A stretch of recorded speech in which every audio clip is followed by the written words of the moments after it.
กัดแน่อีหลีค่ะพี่น้อง สวัสดีค่ะคุณเบน ดูค่ะ ดู จะไม่ให้จมได้ยังไงคะนูนจะเอ๋ดู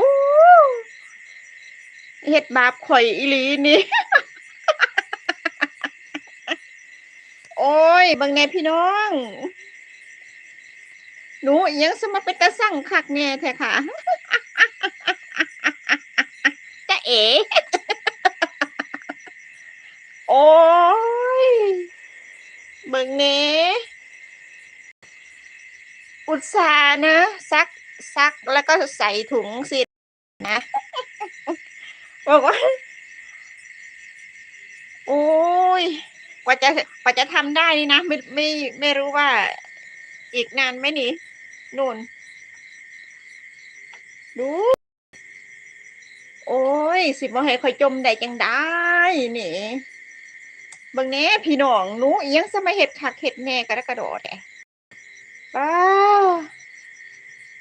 สวัสดีค่ะน้องเมฆโอ้ยดูเบิ่งแหน่ยุงหนูกัดเสื้อหนูกัดเสื้อเอื้อยน้องเมฆเอ้ยเบิ่งแหน่อุตส่าห์